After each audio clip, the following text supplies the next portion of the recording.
en Al Pan Pan. La entrevista, una charla, un momento, algo para decir.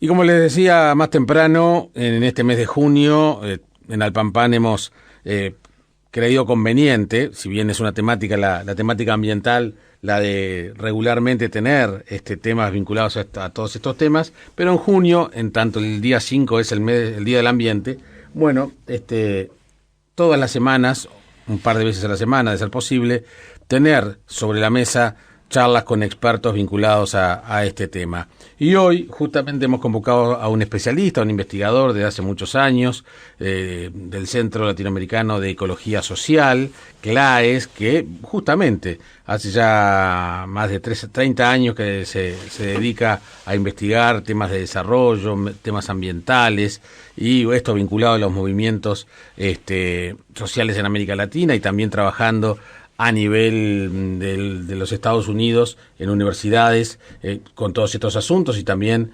a nivel europeo. Eduardo Budinas está para conversar en este tramo del Pan Pan. Eduardo, un gusto recibirte. ¿Cómo estás? Bueno, muchas gracias. Buenas tardes a todos y a todas. ¿Todo tranquilo? Todo tranquilo. Bueno, aunque en temas ambientales nunca se está tranquilo, ¿no? No, nunca. Sí, como experto en temas ambientales, y yo te diría, ¿qué nota, si fuera una clase, qué nota sobre 10 le pondrías al estado de situación de los temas ambientales en el Uruguay? ¿Qué nota le pondrías? ¿De 1 a 10? Sí. Bueno, lo que pasa es que es difícil hacer la nota general. Claro, entonces yo te diría, en cuanto a biodiversidad, le pondría capaz que 2. En cuanto a la calidad del ambiente, haciendo ahí todo un paquete en forma muy esquemática con calidad de agua, calidad de suelos, cuán degradado, cuán contaminado están, y tal vez le pondría un 2, un 3 también. Y en cuanto a las políticas ambientales, y creo que capaz que estamos en un 1. Bueno, es desastroso todo lo que acabas de decir. Bueno, tiene su parte buena y su parte mala. Para no deprimir a los oyentes en la tarde que salió el sol, si yo comparo con el resto de América Latina, Uruguay padece de problemas similares a lo demás, a las naciones vecinas, por ejemplo. Tiene una cosa que la distingue de las otras, en que nosotros ya no tenemos una frontera con una naturaleza más o menos silvestre, más o menos prístina, como sería el caso de Brasil o de los países andinos, que tienen una vertiente sobre la Amazonía. O sea, nosotros artificializamos el ambiente en gran escala ya desde finales del siglo XIX y comienzo del siglo XX. Entonces tenemos problemas ambientales que están en un contexto de un marco ecológico ya antropizado, ya artificializado. Entonces eso llevaría a tener ciertas salvedades, pero lo que a mí me preocupa es que hay como una brecha cada vez mayor entre la percepción y el discurso de las autoridades sobre el tema ambiental y lo que sucede de verdad. Por ejemplo, en el Día del Medio Ambiente, que fue hace un par de semanas atrás, el 5 de junio, las declaraciones de los jerarcas del Ministerio del Ambiente a mí me impactaron, porque ellos viven en Uruguay diferente del que yo estoy. Entonces, cuando la ministra dice, detuvimos la contaminación en la Santa Lucía y estamos mejorando la calidad de las aguas, no es Uruguay. Cuando dice, fortalecimos la gestión institucional del ministerio, tampoco es Uruguay, porque en esos días estaba una polémica que recogía la prensa del pago discrecional a algunos funcionarios si hacían o no un trabajo extra para habilitar los permisos para el tren y para OPM, etcétera, etcétera. Eso tiene una mella espantosa dentro del funcionariado de un ministerio, ¿no? Pero a ver, hay algo que se supone que cuando uno mide, no sé, la calidad de las aguas, cuando uno mide la calidad del aire, estamos hablando de datos. Sí. Esto es ciencia. Entonces, si acá hay un termo sobre esta mesa, no es un tema de interpretación. Acá hay un dato sobre esta mesa. Hay un termo que tiene agua caliente. Sí. Entonces, tú y yo estamos viendo el mismo termo y los dos sabemos. Es ese dato. Entonces, ¿cómo puede haber dos lecturas tan diferentes sobre un dato, en este caso ambiental? Y como dicen los paisanos, el paisano uruguayo es un bicho duro y tenaz. Entonces los datos en algún momento hay un cierto sector de la sociedad que le resbalan, porque estamos entrando en un debate muy parecido a lo que ocurre, por ejemplo, con educación o seguridad. La percepción del ciudadano, los datos disponibles indican deterioros, pero las autoridades te dicen, está todo bien. O responden, no, tal vez estaría peor, pero por suerte estamos haciendo algo y está un poco mejor de lo malo que se prevía que estuviera. Esa es la situación dramática que se vive. Ahora, de vuelta, si yo comparo esto con los países vecinos, estamos en unas situaciones similares. Por ejemplo, ahora en Brasil, con el nuevo presidente Bolsonaro, se están liberando una gran cantidad de agroquímicos nuevos. Que durante años había oposición y bajo el gobierno Lula más o menos se lograban detener. Ahora se liberan, a pesar de que toda la información disponible indica que son muy riesgosos o peligrosos. En el gobierno de Argentina, con Mauricio Macri, hay toda una polémica sobre si se fumiga con agrotóxicos o no en escuelas. Pero para ver cómo ha calado en la cultura esta problemática, esto como para tu programa del sábado también, porque hay una provisión para fumigar cerca de escuelas. Entonces los agricultores de la provincia de Entre Ríos se sublevaron porque pierden plata con eso. Entonces hay líderes que organizaron una manifestación frente a los juzgados para que esto no fuera aprobado, pero además hay líderes de los agricultores que dicen, preferimos que se cierren las escuelas. Entonces tú tenés ahí un segmento, una porción de la sociedad que está dispuesta a ir adelante con el deterioro ambiental porque prioriza otros valores y otros intereses. Entonces, ese debate está en marcha en el continente. Bueno, yo ahora vengo de estar unos cuantos días en Colombia. Entonces, ellos tienen, por ejemplo, una polémica enorme con una represa que construyeron y que la represa está a punto de colapsar. Es más, la estaban construyendo a contrarreloj. Cuando uno mira los reportes de video de prensa, te da escalofríos porque el agua del lago que se represaba en el río Cauca iba subiendo y los camiones iban tirando tierra y material para ir levantando el muro de contención contrarreloj. Entonces esa represa habría que demolerla, es un riesgo enorme, puede fracturarse, romper, generar una catástrofe regional muy importante, pero se la mantiene, a pesar de que toda la evidencia científica dice que no debe hacerlo.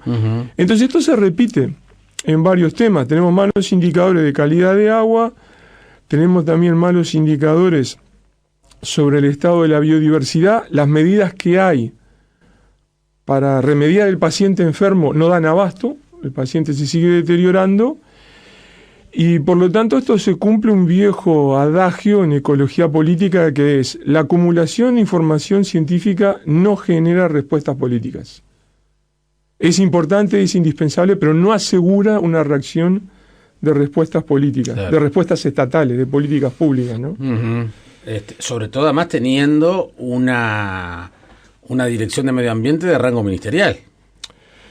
Sí, pero ya ni es problema de O sea, no es un problema institucional.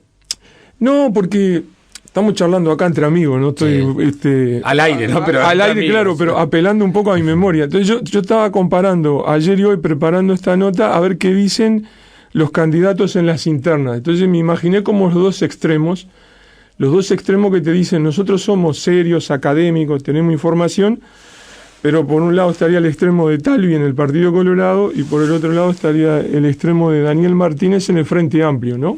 Los que apelan a una experticia técnica. No encontré los componentes ambientales en la plataforma de Martínez, no los encontré. Es más, tengo mucha dificultad para encontrar la información de él en la web. Ahí hay todo un tema interesante para explorar para los especialistas en comunicación. Del lado de Talvi hay más datos. Ellos apelan, por ejemplo, prácticamente a duplicar la producción agropecuaria. Duplicar la producción agropecuaria en Uruguay significaría una carga de agroquímicos, una carga de químicos en general brutal que llevaría a muy serios problemas ambientales. Eso, a mi modo de ver, es incompatible con el cuidado del ambiente. Por otro lado, tiene un discurso de decir, bueno, nos vamos a parecer a Nueva Zelanda. Pero Nueva Zelanda, si uno examina con detalle, tiene una normativa ambiental, un sistema de áreas protegidas, un manejo de permisos para transgénicos muy distinto de los de Uruguay. Pero tan es distinto que Nueva Zelanda, hará un año y poco, es el segundo país que aprueba derechos de la naturaleza. Aprobó los derechos de la naturaleza para un río y su cuenca. Entonces ellos te dicen, el río y la cuenca es una persona jurídica en sí misma, pero también es un sujeto persona que tiene derechos propios y debe ser preservado. En el otro extremo está Uruguay. Uruguay es el único país de América Latina que en su constitución no tiene como derecho al ambiente sano o a la calidad del ambiente. Es el único. La Constitución de Uruguay dice, la protección del ambiente es de interés general. O sea, no podíamos ser más anglosajones del siglo XIX porque no... Bueno, esa fue la reforma de los 80. Entonces, si yo veo la generación que viene, en los candidatos que ahora aparecen, y estoy un poco escéptico de cómo van a abordar el tema ambiental. El deterioro ambiental va más rápido que las capacidades de la clase política de entenderlo y reaccionar. Hace algunos meses nos enterábamos que un informe, creo que de la Universidad de la República, mencionaba que analizada el agua de lluvia, sí, ya el agua de lluvia caía contenía restos de agroquímicos. Sí. Entonces, uno, si se acuerda por lo menos de la escuela, el proceso de cómo se genera el agua de lluvia, dice, pucha, si lo que viene la lluvia que cae está con restos de agroquímicos, ¿cómo será la cosa? El que tiene mucho para decir es Eduardo Gudinas, es investigador del CLAES, el Centro de Ecología Social, investigador de temas ambientales, y habíamos quedado, yo te había mencionado al pasar lo que nos habíamos enterado de lo sucedido en el litoral norte, vinculado al agua de lluvia que caía ya con restos de agroquímicos, y tú decías, bueno, no es un tema nuevo, tú ya lo habías dicho casi un año antes, pero eso como dato, ya que empezamos esta charla hablando de datos, eso evidencia una situación. Sí, el antecedente que hay vienen de estudios universitarios en Argentina, que han encontrado residuos de glifosato que aparecen en el agua que llueve en diferentes zonas del país. Entonces la evidencia que hay que derivados de esa sustancia de alguna manera entran en el ciclo hidrológico, suben y vuelven a bajar. Entonces esos, en el caso del litoral nuestro, no era herbicida glifosato, no eran otros 4 agroquímicos. Pero el proceso de fondo es el mismo. Claro. Entonces, para transmitirle a la audiencia, está la idea clásica de que si yo tengo un contaminante en el ambiente, por ejemplo en el medio rural, me va a afectar en agudo. Entonces, bueno, yo recibo una lechuga o un tomate que tiene un contaminante y me va a afectar en agudo. Nosotros estamos ahora en una situación distinta, donde lo que ocurre es que hay múltiples contaminaciones en pequeñas o bajas dosis de muchas sustancias, no todas las cuales se conocen sus efectos, y lo que tenemos entonces son afectaciones que son de probabilidades, probabilísticas, y que son en largo plazo. Entonces yo puedo estar comiendo 30, 40 años la lechuga, que cada una de las lechugas da que tiene niveles de agroquímicos por debajo de lo peligroso, por debajo de lo riesgoso. Pero es acumulativo. Algunos sí, otros no, pero no sabés qué va a pasar después de 30 a 40 años comiendo la lechuga con sustancias que además ni sabemos algunas de ellas cuáles son. ¿Me has acordado de esto que te acordás cuando saltó el tema del plomo en la teja? Claro. Que vos tenías a X distancia las baterías enterradas y las fábricas de baterías allí, y en teoría no había problemas mayores. Hasta que... Sí, pero bueno, de nuevo, apelando a la memoria, lo que más me impactó a mí de lo del plomo de la teja era de que en un momento hubo una discusión de las autoridades de la salud para elevar el mínimo aceptable de plomo en sangre, porque si yo lo elevo, tengo menos gente contaminada. Claro. Entonces ese es el uso político que hay de los indicadores. Entonces, antes del corte, cuando tú me decías, sí, pero el agua del termo está caliente, hay un indicador objetivo, es correcto, pero la determinación en un reglamento, en un decreto, una norma, de cuán caliente está para que sea aceptable o prohibido, es una decisión política. Y esa decisión política muchas veces también responde de la presión ciudadana. Entonces ahora estamos en una situación nueva, porque es el caso del glifosato. Yo diría que la evidencia que se acumula con el glifosato es que el glifosato no es seguro que a usted le vaya a generar un problema. Pero si usted está 40, 50 años comiendo alimento con glifosato, hay una proporción de personas que parecería que van a tener ciertos problemas. Entonces es probabilístico. Se parece más a lo del humo del tabaco. Hay gente que fumó toda su vida y no le pasó nada. Otra sí.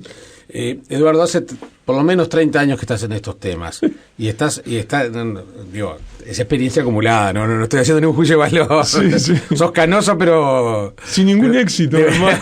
Ahí está, esa era mi pregunta. Acabas de decir de mencionar el concepto de presión social, de concientización, etcétera. Si bien está, y ahora hay gente que a través de mensajes de texto valora mucho que estemos hablando de estas cosas. Si bien el tema reconozcamos que está más presente que hace 30 años y hay más preocupación por estos temas que hace 30 años, ¿tú crees que está la suficiente presión social, concientización para modificar o sensibilizar a las autoridades de este gobierno, del que venga? ¿En Uruguay? Sí, en Uruguay. Bueno, yo tengo ahí un matiz. Yo no creo que haya más presión. A mí me parece que el punto alto de la presión fue a finales de los 80, principios de los 90. Uh-huh. Ahí fue que ocurrió una serie de cambios institucionales muy importantes, desde la creación del Ministerio del Ambiente hasta las leyes marco que tiene Uruguay en temas ambientales, que fue por la efervescencia social de esos años.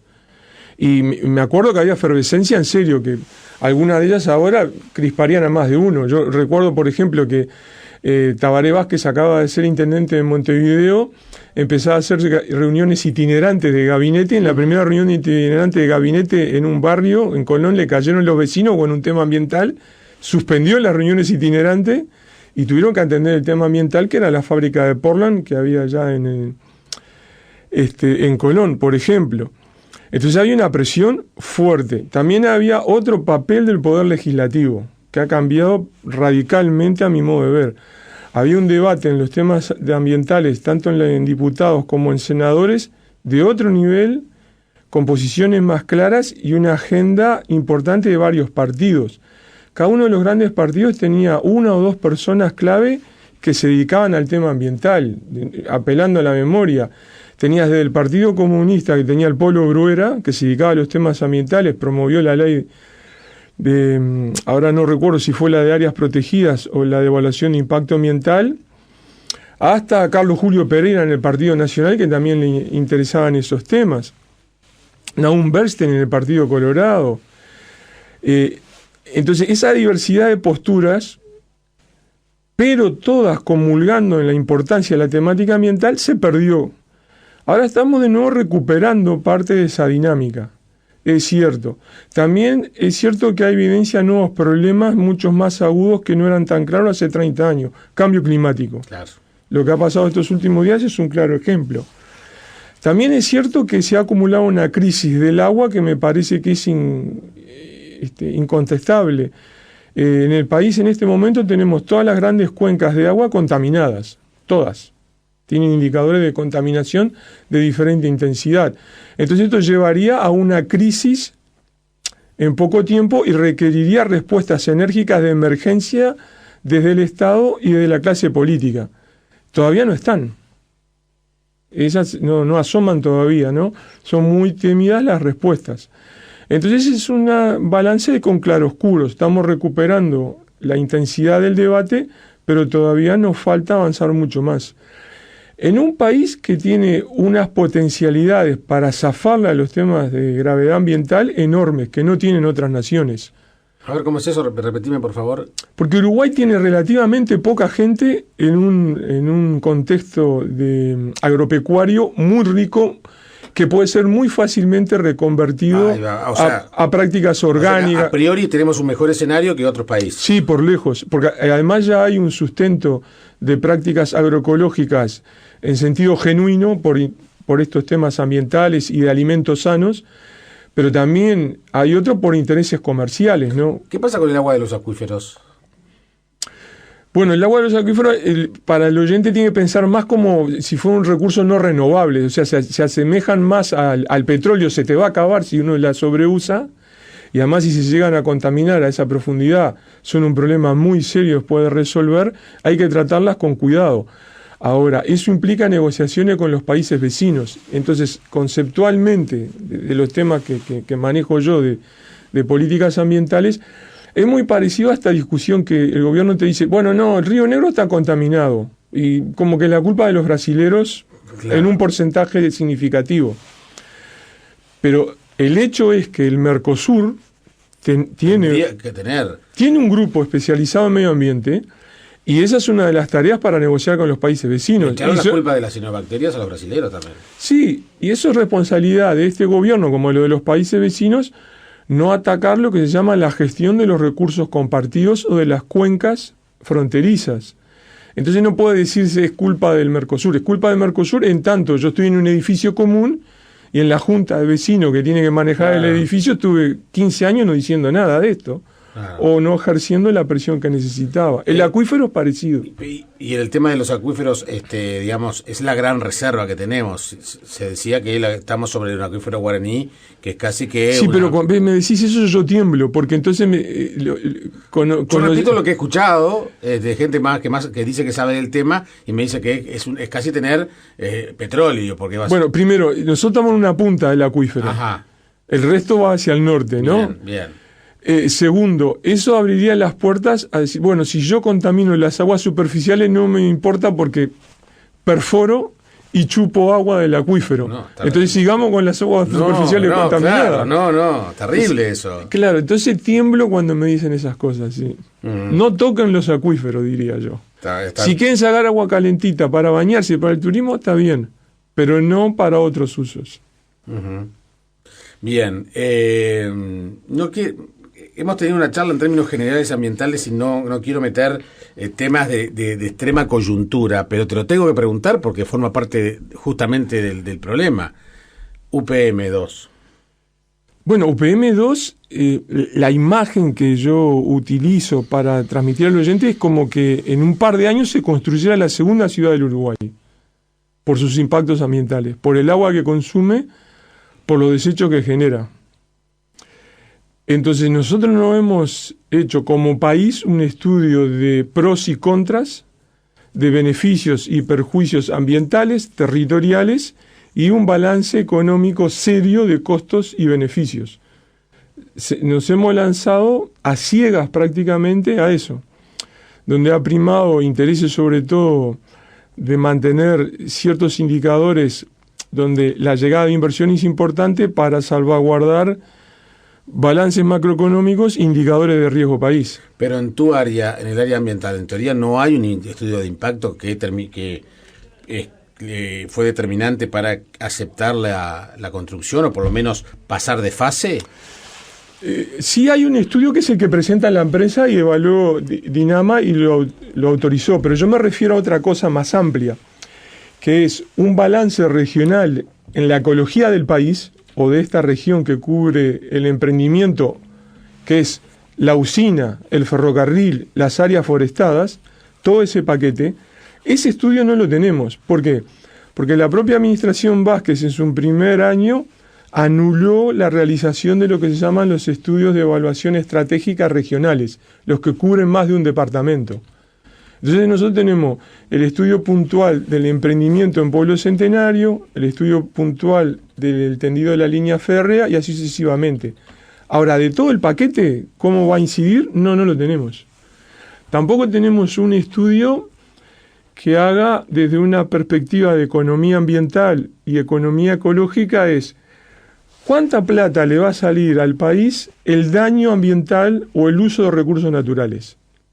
Porque eso lo paga la sociedad. Claro, y hay que ver si justifica, ya que me lo planteas en esos términos, si justifica el ingreso de dinero que va a recibir el Uruguay. Exacto, porque acá esta inversión tiene un montón de exoneraciones económico-ecológicas muy importantes, desde que yo le doy el agua gratis hasta una que me encanta porque la padezco, yo tengo que pagar tasa de saneamiento todos los meses en Montevideo. UPM no paga tasa de saneamiento. Entonces es una exoneración, un subsidio implícito que se le hace a la empresa.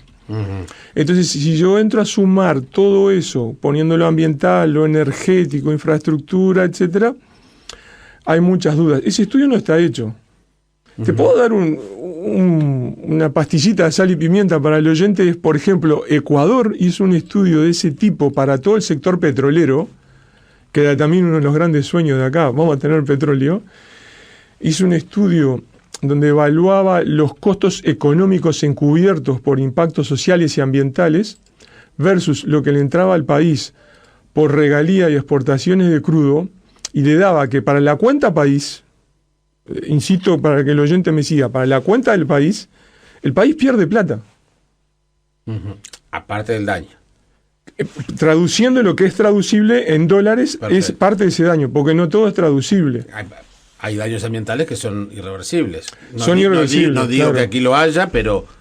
Son irreversibles, pero digamos, yo podría asumir que un sucedáneo es cuánto me costaría a mí instalar una planta de tratamiento de efluentes para limpiar el agua contaminada que quedaría en el Río Negro. Claro. Entonces, hay sucedáneos que me darían una indicación posible de cómo hacer esas cuentas. Esas cuentas no están hechas. ¿Eso no debería haberse hecho antes? Claro que se debería haber hecho antes, pero no se hizo. Entonces, acá tenemos ese problema que yo te decía al principio, es como... yo no sé cómo decirlo, porque también a veces más de un oyente se puede enojar, pero la mirada que uno tiene a veces de afuera es que tenemos una élite de la política y de la tecnocracia como cansada, que no reacciona, están como cansados, o ya sin fuerzas, pero además como que viven en otro mundo, ¿no? Esto que yo te decía de limpiamos el río Santa Lucía, o el presidente Vázquez que dice somos campeones en la lucha contra el cambio climático, o autoridades de la educación que te dicen no, la educación está fantástico, nadie va a repetir en Uruguay. Entonces como que viven en otro mundo.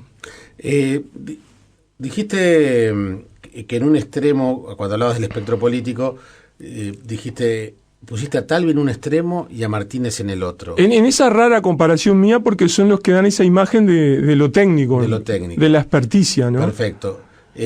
No, porque me quedé pensando que al único político que le escuché una frase tan contundente vinculada al tema ambiental fue a Talvi durante una entrevista acá en Alpampán, justamente, que dijo, si el Uruguay no toma en serio lo de las cianobacterias, un segundo año con cianobacterias, por el resultado negativo en el turismo, se transforma en un grave problema económico. Sí, ya no ambiental, ya no turístico, económico. Sí, y a Juan Miguel en el programa que sigue también le dijo algo similar. Ahora, por ejemplo, en las bases programáticas del Frente Amplio para esta elección interna, lo que acordaron entre todos, hay frases por el estilo en cuanto a atacar agroquímicos y contaminación. Y hay algunas oraciones bastante contundentes al respecto. Eso es bueno, entonces. Sí, es bueno, pero de esas declaraciones tenemos 15, 20 años. Claro. Lo que no funciona es llevar eso a la práctica más allá de la declaración. Porque hacer eso que dicen desde un grupo o de otro implicaría una drástica reconversión del sector agropecuario. Es más, yo me imagino cómo debería ser la reforma ministerial si yo fuera presidente, ¿qué haría con la reforma ministerial? Tengo bastante claro qué debería hacerse. Hay algunos ministerios que hay que descuartizar para rearmar otros. Vamos a seguirla en cualquier momento. ¿Cómo no? Eduardo, te agradezco enormemente que hayas venido, y la gente además felicita tu claridad, tu docencia, y muy buenos amigos dicen esto que plantea Gudinas, que si bien es excelente, es bravo hacerlo justamente en el capitalismo, ¿no? Dice, ese es el diablo en todo este tema. Pero bueno, ahí ya nos apartamos del foco, porque ya iríamos a otros asuntos con sus consecuencias en estos temas. Sí, pero dentro del capitalismo, no sé, Inglaterra recuperó el Támesis. Entonces nosotros no podemos recuperar el río Santa Lucía. Gracias, Eduardo, que pase muy bien. Eduardo Gudinas en Alpampán.